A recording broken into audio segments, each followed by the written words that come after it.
What's going on, everyone? Jeremy here from The Quartering, and I have very sad video game news to report. Now, in the past couple days, we've seen a ton of news around The Last of Us 2, even more news around just yesterday, Assassin's Creed Valhalla, but unfortunately, everybody, Anita Sarkeesian is sad. I'm really sorry to report that. She's been on a very long tweet storm that can only be described as a call for support, a call for action and love.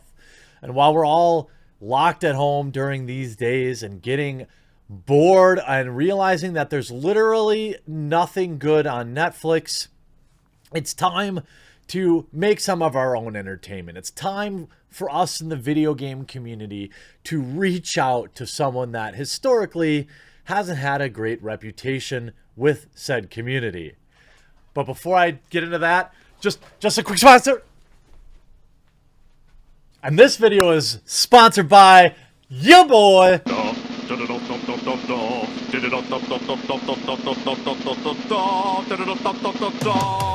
Raid Shadow Legends. It's a dark fantasy RPG that's also free to play, available on PC with cross-device. What I really enjoy about Raid Shadow Legends is how it reminds me of those old school RPG games, and just how much support the game is getting. There is something new to do every single day. And now coming up in the patch 1.15 update, which will be out in May, you'll be able to compete in a brand new arena tournament where you can earn points according to your tier and win awesome rewards in the local and global tournament. Head down to the video description or the pinned comment, click that special link, and if you're a new player, you'll get 100,000 silver and a free epic champion, Jotun. You'll find extra rewards here in your inbox for the next 30 days only. The game's free to play, so you've got nothing to lose. Give the game a try, support the channel, and check out Raid Shadow Legends. I appreciate you all being understanding in these times. There are very few sponsors who continue to stick around with everything going on, and I understand, but the ones that do stick, well, I'm just glad they're here. Now, Anita Sarkeesian is sad. She's been on a very long, sad tweet storm. She's been getting a ton of pushback over her alleged involvement with The Last of Us 2. She is probably looking for her next speaking engagement. I'm not sure. And by the way, Anita, even though for a very long time you hadn't blocked me on Twitter, only recently you have now, I would love to have you on the channel. I feel like I have been while critical of things that you said, I've stayed away from personal jabs. I don't hold any ill will towards you, just some of the opinions that you carry. So if you watch this, unblock me, let's talk, come on the show. What else you got going on right now? Anyway, so one of the big tweets that came to me, and then I'll go to through the actual thread, but sometimes I'm sad for these people. What do you mean these people? That they have convinced themselves that Ghostbusters or Star Wars or The Last of Us is all they have. Yes, you big stupid idiots. How dare you? How dare you be passionate about something? You know, Anita, you said you love video games. You've made your career off of video games indirectly, even though you criticize them. That's still a career in video games. Clearly, you're passionate about them too. And to be honest with you, if you didn't have video games and movies to criticize, you'd have nothing neither. You continue. But then I'm more sad for me that I've had to be the punching bag for men who refuse to deal with their own feelings for 8 years now. Now, Anita, come on, girl. Come on. First of all, men are not the only people that disagree with you. This is a fact. Second of all, you've placed yourself squarely in that position and profited greatly from it, to the tune of $10,000, $20,000, $30,000 appearance fees, $1 million endowments from Intel, and tens of thousands of dollars in community crowdfunding, hundreds of thousands probably. So I don't exactly see you as a victim here. People that go too far or attack you personally or physical appearance or no, I don't think that's okay. She continues, deeper analysis of all this desperate clinging to privileges that are bestowed upon them via our systems of patriarchy and white supremes and their fear of losing the fiction that they are actually superior. But that's another thread for another bout of insomnia. Well, I'm certain if you're having trouble falling asleep, Anita, you could just put on your incomplete your crowdfunding tropes in video game series. That would probably help you sleep. Now, it all started on April 27th where people were tweeting about at her saying, Naughty Dog getting involved with SJW like Anita Sarkeesian is the worst thing a game developer could do. It ruins the story because you have to shoehorn in all sorts of crap. You brought this on yourself, not only from that, but from Crunch too. Not a great tweet. Thanks for ruining The Last of Us Part 2. Good job, clown. Also, fine. The idea that Anita Sarkeesian wasn't directly involved with Neil Druckmann or influencing the decisions in The Last of Us 2 is absurd. We have speeches, Neil Druckmann talking of his Anita Sarkeesian muse and how attractive female characters are bad. I've shown that video before. We've seen Uncharted 4 director says they had to ask one spicy focused tester to leave. This is Neil Druckmann. Druckmann sat down with Kotaku friend Chris Sulentrope for an interview in the newly launched Glixel, an upcoming gaming website by Rolling Stone, probably already defunct. I would make fun of the name Glixel, but hey, ours is Kotaku. There's a lot of interesting nuggets in there, including Druckmann's answer to a question about game critic Anita Sarkeesian and how her work has affected Naughty Dog. You said in the past that you've been influenced by Anita Sarkeesian feminist frequency videos and larger conversation about diversity and representation in games. How did it affect Uncharted 4?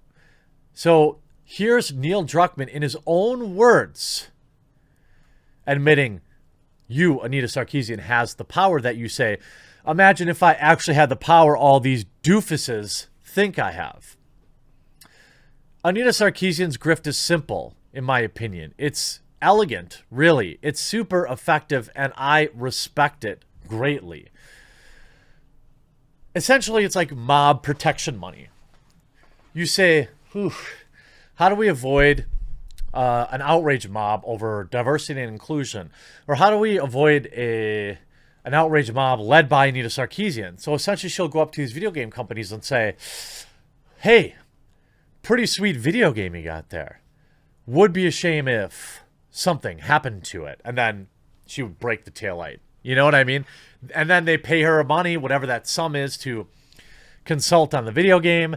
And then they feel like, okay, we're not going to get run through the ringer. She goes on, like, I'm here wondering, do all these super hardcore, my favorite game ever is The Last of Us, not remember that there are queer characters in it? La la la la la la la la la la. Nobody's complaining about the existence of queer characters in the game. They're complaining that they are poorly written. People in the community that you've pandered to hate the story. This is still going on. It's like their entire self-worth and personal identities are based upon the relationship to corporate media properties. And additionally, they have twisted impression of what those media properties represent, i.e. reinforcing their dreams of status quo and white male power fantasies. You're joking, Anita, right?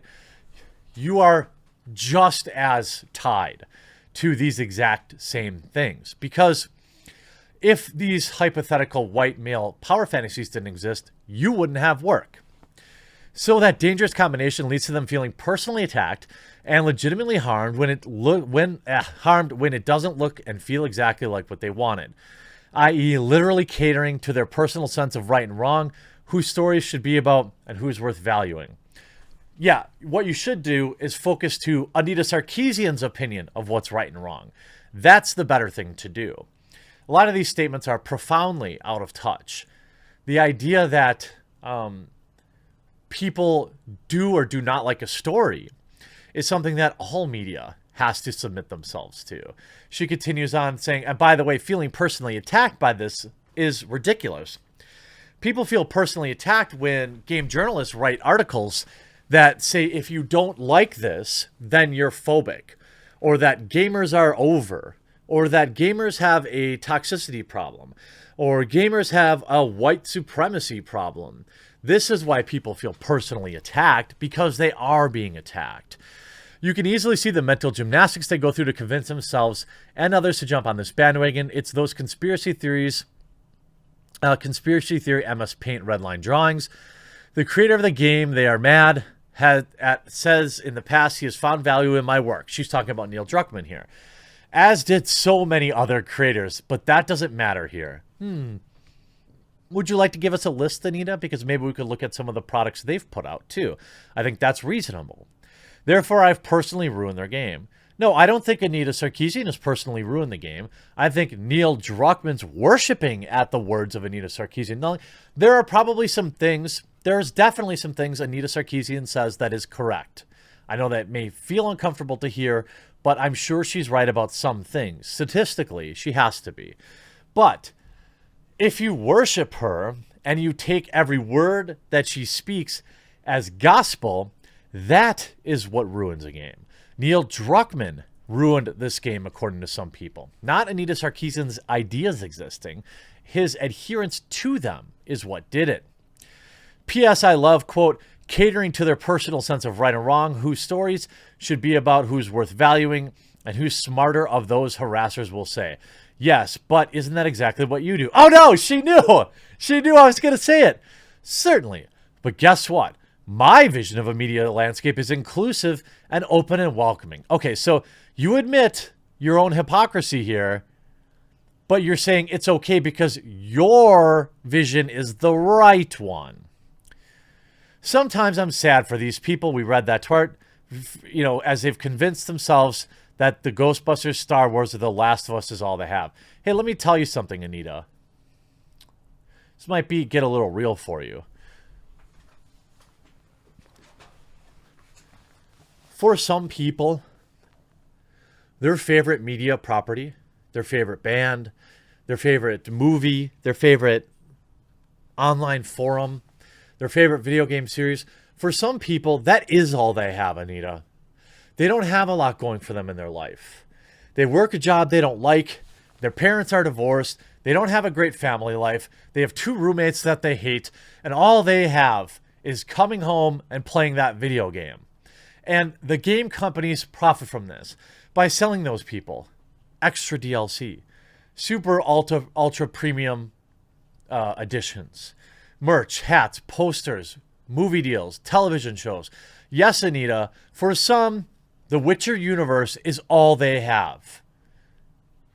The fact that you would so quickly disregard that is purely callous. For some people, online feminism is all they have. And I wouldn't take that away from them. So why do you think that you have the right to belittle people who might have few things in their life to look forward to outside of a new video game or a universe for them to escape away from a life that they don't love and enjoy themselves for a few hours a day? I hope you enjoyed this video. We'll talk to you again real soon.